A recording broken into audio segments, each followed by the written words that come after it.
For today's kernel, I thought I'd go take a look at the reviews that you've all been leaving me on Apple Podcasts. I really appreciate that. This review came from Otto Bobo, which I really wish I could know your real names when I give you these shout outs, but I still appreciate you, Otto Bobo. He or she wrote, "With each episode, Chris gives a short, focused lesson related to finance. I walk away educated about finance and encouraged to reach my financial goals." And that's really all I could hope for. So thank you so much, Otto Bobo, which I really enjoy saying your name. Thank you so much for leaving that great review.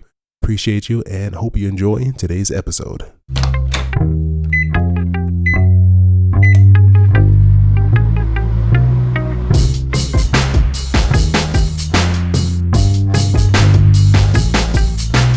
Hey, this is Chris. Hope you're doing well and welcome to Popcorn Finance, the show where we discuss finance in about the time it takes to make a bag of popcorn.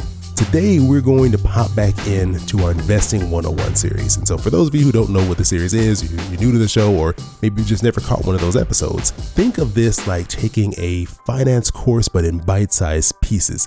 Each episode in the series is meant to build upon each other to help teach you the fundamentals of investing. So in the past, I've covered topics such as stocks and bonds or mutual funds, ETFs, all these different topics. And the point of all this, my goal is at the end of the series, whenever it does actually end, I want you to feel more confident when the topic of investing comes up. And so in today's episode, we're going to be focusing on the 401k plan, a plan, an investment plan that you've probably heard a lot about, probably seen papers at your job regarding this plan, but you may not be too familiar with what it's all about or how it even came to be. Today's bag of popcorn is brought to you by This Is Awkward, which is another podcast that I host with my co-host, Allison. And this show is all about taking on those awkward money situations that we all deal with without losing our friends and family along the way. We take calls from listeners each episode to help them through an awkward money situation that they've dealt with. Just recently in episode 13, we hear from a caller who's been dealing with family who has something to say about all their purchases that they're making. And I think a lot of us have been there. So if you want to hear how we help that caller through their awkward money situation, come join us over on This Is Awkward. You can find it wherever you're listening to Popcorn Finance or join us on Instagram at This Is Awkward Podcast.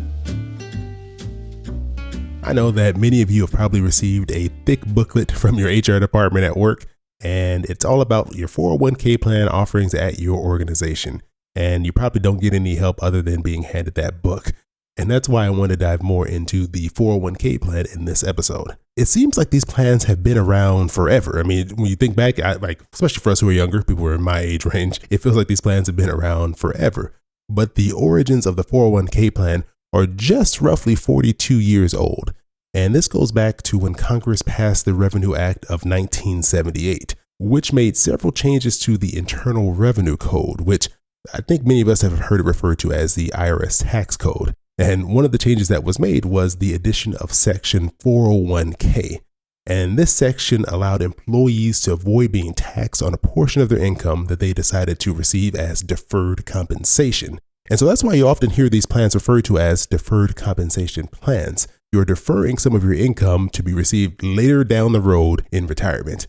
And this new section that was added to the IRS tax code, which was Section 401k, is where the name comes from. It's Section 401 line K of the IRS tax code, just in case you didn't know that.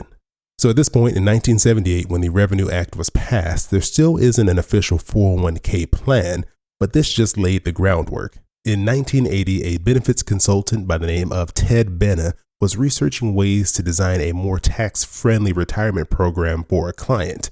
In the process, he came up with the idea to allow employees to save pre-tax money into a retirement plan while receiving an employer match. His client didn't like the idea. They're like, nah, get this out of here. They rejected it. And so Benna's own company, the Johnson Companies, became the first company to implement and provide a 401k plan for their workers. A year later, in 1981, the IRS issued a new rule that allowed employees to fund their 401k plans through payroll deductions. And this was the push that really popularized these 401k plans and brought them to the attention of the country.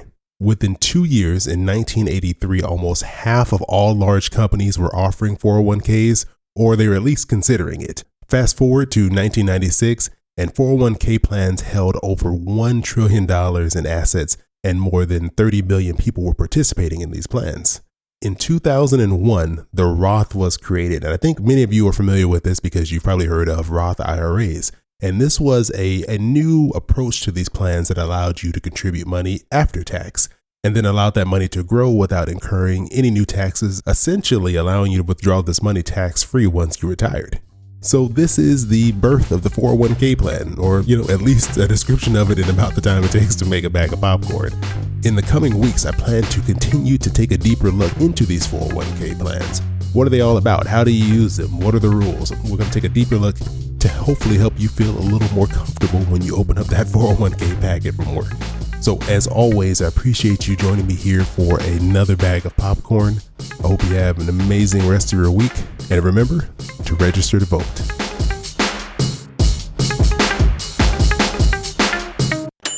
Yeah, boy, keep it poppin' like Mary Poppins.